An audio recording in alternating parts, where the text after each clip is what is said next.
How do you coach hope now? Hope? Yeah.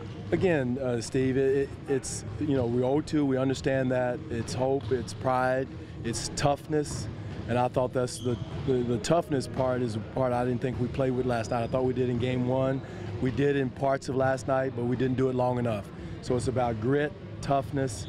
You know, if you want to use the word hope, if we're hoping we win, we shouldn't be in the NBA. That's not a good word to use if you're a professional player. I think grit, pride, playing for the name, your family name as much as anything else, and then your team's name. I wouldn't want to use the word hope because that's like you wishing for something. It's surprising to not. The first 2 games, how much was physical that happened? How much was mental? Well, again, some of it was physical. We weren't physical enough defensively into the bodies.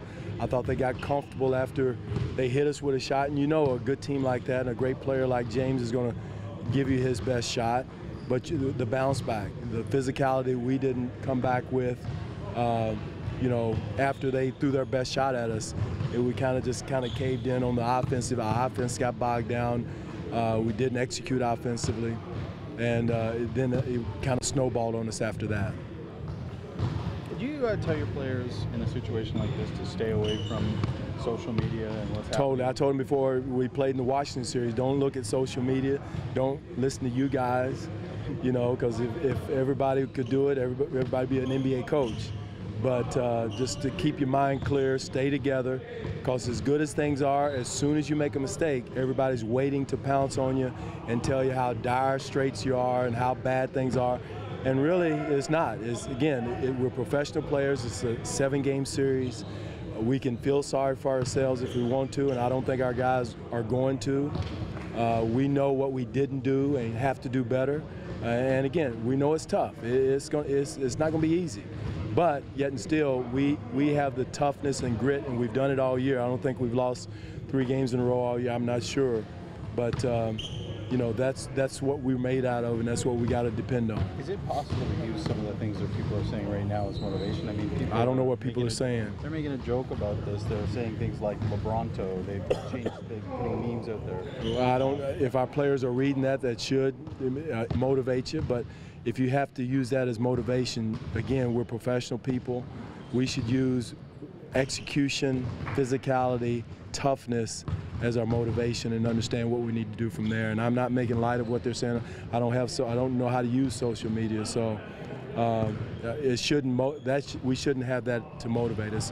What happens on the court should motivate us, and we didn't, you know, for long periods of time last night, play with the toughness and the physicality we needed, and some parts the intelligent and the smarts part. We didn't do that correctly. We made some mistakes that we've done all year, and so all those things should be the things that motivate us. Do you want to play faster, Dwane?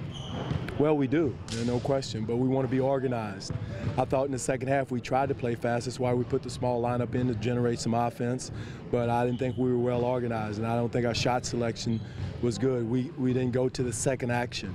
We tried to score on the first one, and then that snowballed on us. But we get to the second action, be organized when we do play fast, Bruce, and make them make some mistakes, make them play some defense instead of coming down and maybe going with the first look that we think's a good shot. There's a better shot on the other side. So part of the lack of pace, just how efficient they are offensively? Some of it. Again, both teams are pretty. I think we scored 60 points in the first half, so it was offensive fest. But some of the things we did defensively weren't good. You know, the way we covered Love, some of the unnecessary switches we got with him. You know, we got to understand what we want to do after that. We didn't execute that. So, again, some of the things we shot in ourselves, and some of the things you got to shake their hands. They executed pretty well offensively. Some of the plays they made, or some of the shots we wanted to live with, but you can't let them have everything. You're not going to stop everything, but you can't also, on the other hand, open everything else up for them. Are you in a damned if you do, damned if you don't situation with Serge? With Serge is a member of our team, Steve. You know, he's not damned if you do, damned if you don't.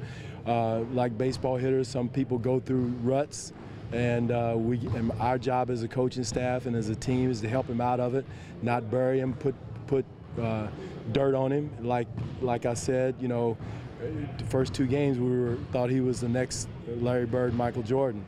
But again, you know, he's our team member. We're going to support him. We're going to push him. We're going to try to make things easier for him instead of putting dirt on him and saying he's dead.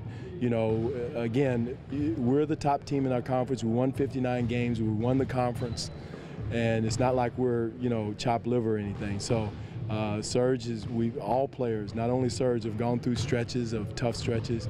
And it's our job as a coaching staff and his teammates to help pull him out of it. As for bouncing back in Game 3, are you finding it easier to get through to your veterans or your rookies? Is it the same? How are you coping with it? Well, the rookies, Nathan, they don't know any better. They should just be playing hard, and that's something that we want to do, you know, with those guys. But the veterans, they understood. They spoke up in the film session, spoke up in our practice this morning. They understand what we need to do. Now, the difference is between words and actually getting out there and doing. I can get up there and speak and drop X and O's and all we want to, but until we go out and execute it with physicality, grit, toughness, and I'm not saying playing hard. We were playing hard, but there's a certain way to use it that we've got to do, and it's nothing that we have not done before. There's matchup issues that we got to make sure we cover and switch out of and not switch on to, and put ourselves in some of the dire straits in the matchups that we already have. But defensively, I mean, some of those shots LeBron hit last night, those fadeaway moon balls he was calling them, I mean, they're almost indefensible. But then you got Kevin Love inside, and you got Green on the outside, sometimes uncontested. Are those the ones that you're talking about when you're saying we can get more physical, get more? Well, exactly. You know, we got to make LeBron work harder for his catches, work harder for some of his possessions. And you're going to live with something. Some of those shots are indefensible. You know, we ran at him a couple times. He darted us out of the double team, so everybody's talking about double teaming. That sounds manly and smart, but again, there's certain situations you can't because he's got Corver and Smith on the other side. But the other breakdowns are where we have to be better. You know, the Loves, the Corvers. I thought Kyle did a good job on Corver last night. The Smiths. Are the other guys that get loose, the Hills. As you said, Green had 4 for 6, I think it was, for 3. So those are the issues that we gotta manage and get under control, more so than totally trying to just totally stop James. And again, we gotta make him work harder, take some of the things we can take away from him in certain situations. Was Indy more physical with James than you guys have been at this point? Probably, I would say they were. You know, again, OG is learning. Pascal is learning how to do this. I thought Stevenson was pretty physical with him. Bogdanovich was pretty physical with him. But they have the ability to do that.